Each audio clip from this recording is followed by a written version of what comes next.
To my study channel. दोस्तों आज है 16 जुलाई 2023 और 16 जुलाई 2023 से रिलेटेड करंट अफेयर्स के जितने भी क्वेश्चन बन सकते हैं आज की क्लास में हम सारे क्वेश्चन को कवर करेंगे और हर क्वेश्चन से रिलेटेड इंपॉर्टेंट फैक्ट भी मैं आपको बताऊंगी, तो आप पूरा क्लास बहुत ध्यान से देखिएगा। और दोस्तों ये क्लास आपकी मॉर्निंग सुबह 7 AM पे डेली लाइव आती है, तो आप सभी लोग सुबह 7 AM पे डेली लाइव जुड़िएगा इस क्लास से, इससे आपकी स्टडी बेहतर होगी। चलिए देरी न करते हुए आज के पहले क्वेश्चन पर आते हैं। आज का पहला क्वेश्चन हमारा लिखा है, हाल ही में किस राज्य सरकार ने राज्य के सरकारी कॉलेजों और पॉलिटेक्निक संस्थानों के शिक्षकों को भारत और विदेश के प्रतिष्ठित संस्थानों में प्रशिक्षण दिए जाने की घोषणा की है? फर्स्ट ऑप्शन है राजस्थान, सेकंड ऑप्शन है गुजरात, थर्ड ऑप्शन है हिमाचल प्रदेश और फोर्थ ऑप्शन है महाराष्ट्र। बताइएगा दोस्तों इस क्वेश्चन का सही आंसर हमारा क्या हो जाएगा?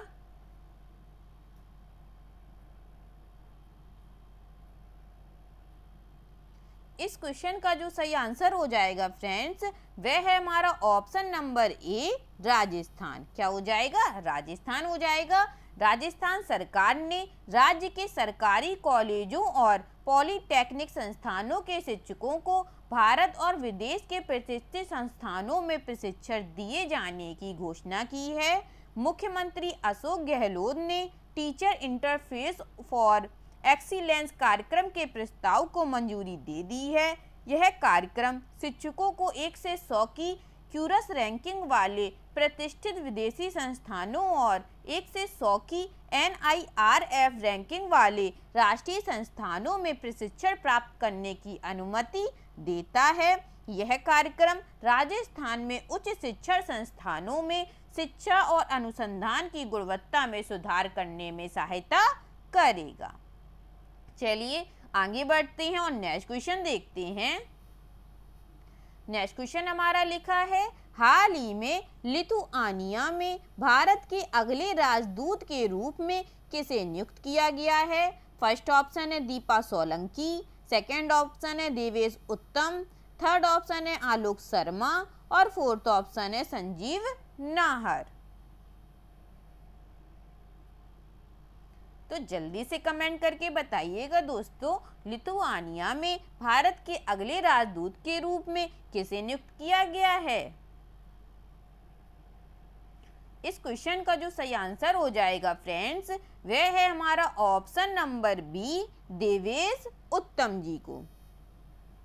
विदेश मंत्रालय ने भारतीय राजनयिक देवेश उत्तम को लिथुआनिया में भारत के अगले राजदूत के रूप में नियुक्त किया है। देवेश उत्तम वर्ष 2003 के भारतीय विदेश सेवा के अधिकारी हैं। देवेश उत्तम वर्तमान में विदेश मंत्रालय में संयुक्त सचिव के पद पर कार्यरत हैं। चलिए आगे बढ़ते हैं और नेक्स्ट क्वेश्चन देखते हैं। नेक्स्ट क्वेश्चन हमारा लिखा है, हाल ही में कौन सी कंपनी रिश्वत विरोधी प्रबंधन प्रणाली के लिए प्रमाणित होने वाली भारत की पहली केंद्रीय सार्वजनिक क्षेत्र उद्यम बन गई है? फर्स्ट ऑप्शन है HPCL, सेकेंड ऑप्शन है ONGC, थर्ड ऑप्शन है NTPC और फोर्थ ऑप्शन है BPCL। तो जल्दी से बताइएगा दोस्तों वह कौन सी कंपनी बन गई है हमारी? इस क्वेश्चन का जो सही आंसर हो जाएगा फ्रेंड्स, वह है हमारा ऑप्शन नंबर बी ONGC। कौन सी कंपनी है दोस्तों? ONGC है।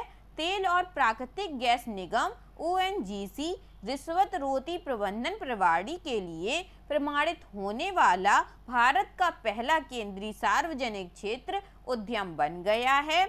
MBMS ONGC को अंतर्राष्ट्रीय स्तर पर मान्यता प्राप्त प्रमाणन निकाय इंटरसल्ट USA द्वारा प्रदान किया गया। इंटरसल्ट USA द्वारा पूर्ण मूल्यांकन और सत्यापन के बाद MEMS दिया गया है।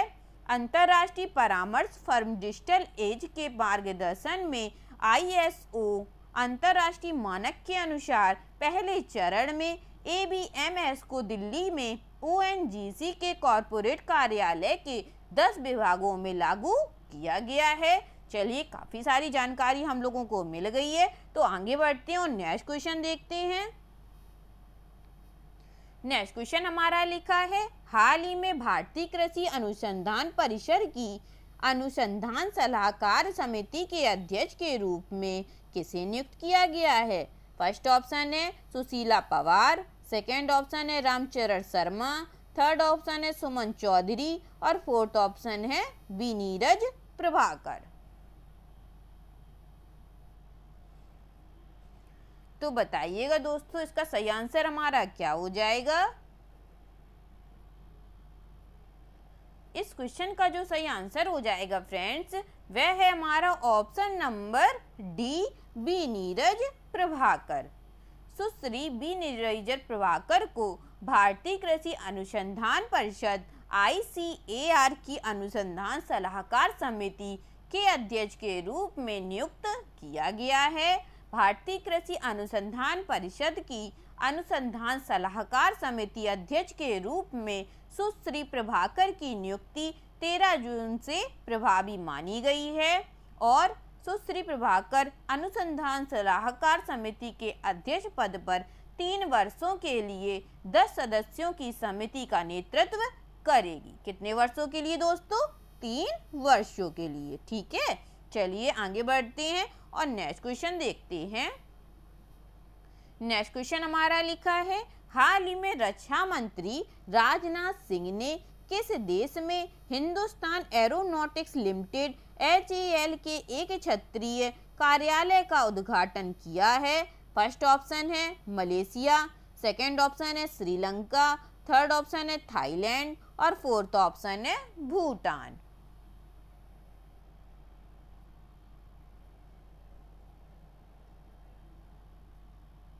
तो जल्दी से बताइएगा दोस्तों, रक्षा मंत्री राजनाथ सिंह ने किस कार्यालय का उद्घाटन किया है?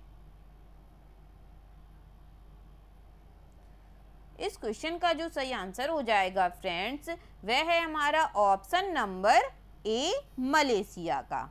रक्षा मंत्री राजनाथ सिंह ने भारत और मलेशिया के बीच घनिष्ठ रक्षा औद्योगिक सहयोग को सुविधाजनक बनाने के लिए कुआलालंपुर में हिंदुस्तान एरोनॉटिक्स लिमिटेड के क्षेत्रीय कार्यालय का उद्घाटन किया है।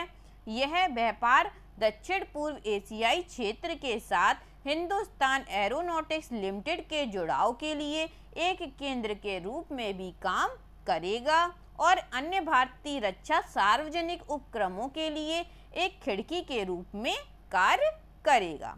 चलिए आगे बढ़ते हैं और एक नेक्स्ट क्वेश्चन देखते हैं। नेक्स्ट क्वेश्चन हमारा लिखा है, हाल ही में नागरिक उड्डयन महानिदेशालय ने किस राज्य में पहले उड़ान प्रशिक्षण स्कूल को मान्यता दी है? फर्स्ट ऑप्शन है असम, सेकंड ऑप्शन है उड़ीसा, थर्ड ऑप्शन है तमिलनाडु और फोर्थ ऑप्शन है राजस्थान। बताइएगा दोस्तों, नागरिक उड्डयन महानिदेशालय ने किस राज्य में पहले उड़ान प्रशिक्षण स्कूल को मान्यता दी है? इस क्वेश्चन का जो सही आंसर हो जाएगा फ्रेंड्स, वह है हमारा ऑप्शन नंबर सी, तमिलनाडु। नागरिक उड्डयन महानिदेशालय ने तमिलनाडु के पहले उड़ान प्रशिक्षण संगठन को मंजूरी दी है। यह flying training organisation EKVI air training organisation private limited Salem में स्थित है। यह नया FTO राज्य में महत्वाकांक्षी पायलटों और नागरिक उड्डयन महानिदेशालयों द्वारा निर्धारित मानकों के अनुसार प्रशिक्षण के अवसर प्रदान करेगा। यह देश का 36वां फ्लाइंग ट्रेनिंग ऑर्गेनाइजेशन और तमिलनाडु का पहला उड़ान प्रशिक्षण स्कूल होगा जिसे DGCA ने मंजूरी दी है। किसने दी है दोस्तों मंजूरी? DGCA ने। ठीक है, याद रखिएगा आप लोग। चलिए आगे बढ़ते हैं और नेक्स्ट क्वेश्चन देखते हैं। नेक्स्ट क्वेश्चन हमारा लिखा है, हाल ही में जीमैक्स मैरीटाइम एक्सरसाइज 2023 के 7वें संस्करण का आयोजन भारत और किस देश की नौसेना के बीच किया गया है? फर्स्ट ऑप्शन है जापान, सेकंड ऑप्शन है रूस, थर्ड ऑप्शन है मलेशिया और फोर्थ ऑप्शन है अमेरिका।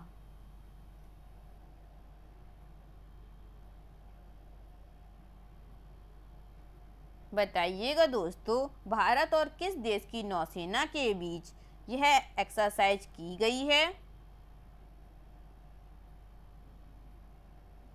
इस क्वेश्चन का जो सही आंसर हो जाएगा फ्रेंड्स, वह है हमारा ऑप्शन नंबर ए, जापान के साथ। भारतीय नौसेना द्वारा आयोजित जापान और भारत मैरीटाइम एक्सरसाइज 2023 का 7वां संस्करण बंगाल की खाड़ी में आयोजित किया गया है। कहाँ आयोजित किया गया है दोस्तों? बंगाल की खाड़ी में। याद रखिएगा, इंपॉर्टेंट क्वेश्चन है, मैं इसीलिए आपको लिख के बता दे रही हूँ। इसको कहाँ किया गया है? बंगाल की खाड़ी में आयोजित किया गया है। यह 6 दिवसीय अभ्यास के दौरान भारत की ओर से भारतीय नौसेना के जहाज दिल्ली, कामोटा और शक्ति ने भाग लिया है। किसने लिया है? दिल्ली और कामोटा।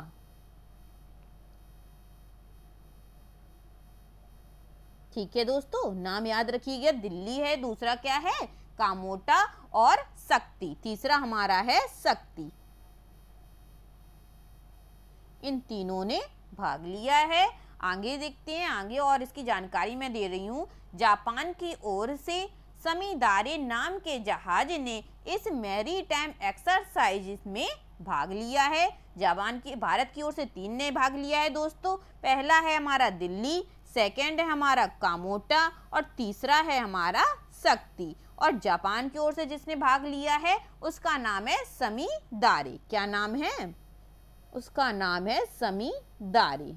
तो याद रखिएगा दोस्तों कि जो हम लोगों की एक्सरसाइज हुई थी उनके बीच में किसने किसने भाग लिया है? पहला हमारा दिल्ली ने लिया है, दूसरा कामोटा और तीसरा शक्ति। ये हमारे भारत की हो गई। और जापान की ओर से सिर्फ एक ने भाग लिया था एक्सरसाइज में, वो है हमारा समीदारे। चलिए आगे बढ़ते हैं और नेक्स्ट क्वेश्चन देखते हैं।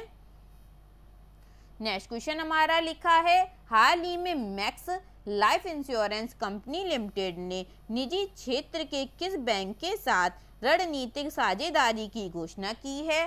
फर्स्ट ऑप्शन है डीसीबी बैंक, सेकंड ऑप्शन है एचडीएफसी बैंक, थर्ड ऑप्शन है एक्सिस बैंक और फोर्थ ऑप्शन है आईडीएफसी बैंक।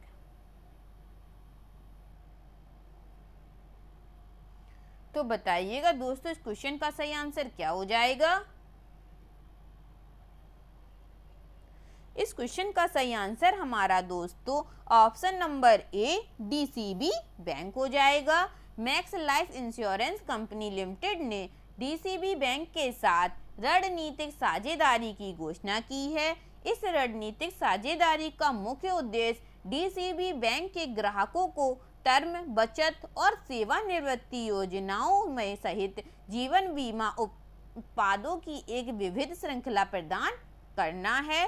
इससे डीसीबी बैंक के ग्राहकों को अपनी वित्तीय भविष्य को सुरक्षित करने और अपने निवेश पोर्टफोलियो का विस्तार करने में सक्षम बनाना है। चलिए आगे बढ़ते हैं और नेक्स्ट क्वेश्चन देखते हैं।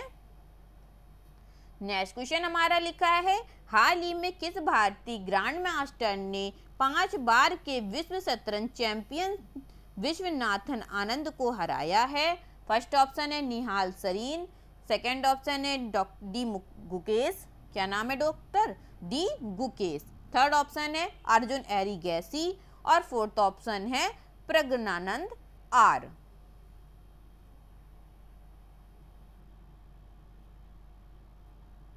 बताइएगा दोस्तों, इस क्वेश्चन का सही आंसर हमारा क्या हो जाएगा?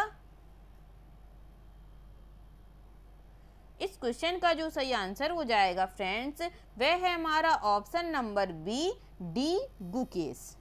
भारत के 17 वर्षीय ग्रैंड मास्टर डी गुकेश ने 5 बार के विश्व शतरंज चैंपियनशिप विश्वनाथ आनंद को हरा दिया है।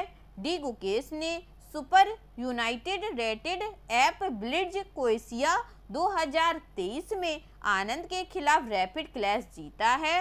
रैपिड सेगमेंट में मुकेश और आनंद दोनों के संभावित 18 अंकों में से 10 अंक हैं और वे संयुक्त रूप से चौथे स्थान पर हैं। चलिए आगे बढ़ते हैं और नेक्स्ट क्वेश्चन देखते हैं। आज का लास्ट क्वेश्चन हमारा लिखा है, हाल ही में किस देश को जून 2024 तक बिना लाइसेंस के भारत में आलू आयात करने की अनुमति प्रदान की गई है? फर्स्ट ऑप्शन है भूटान, सेकंड ऑप्शन है नेपाल, थर्ड ऑप्शन है बांग्लादेश और फोर्थ ऑप्शन है मलेशिया। बताइएगा दोस्तों, किस देश को जून 2024 तक बिना लाइसेंस के भारत में आलू आयात करने की अनुमति प्रदान की गई है? इस क्वेश्चन का जो सही आंसर हो जाएगा फ्रेंड्स, वह है हमारा ऑप्शन नंबर ए, भूटान को। भारत ने भूटान को जून 2024 तक बिना लाइसेंस के भारत में आलू आयात करने की अनुमति प्रदान की है। इससे पहले भारत ने 2022-23 में भूटान से 1.02 मिलियन डॉलर मूल्य के ताज़ा या ठंडे आलू का आयात किया था। आई होप आज के सभी क्वेश्चन आप लोगों को बहुत अच्छे लगे होंगे और क्लास बहुत हेल्पफुल भी लगी होगी। अगर क्लास अच्छी लगी हो तो प्लीज़ इस क्लास को लाइक कीजिएगा, शेयर कीजिएगा और मेरे चैनल को सब्सक्राइब कीजिएगा, Mansi study channel. Thank you दोस्तों।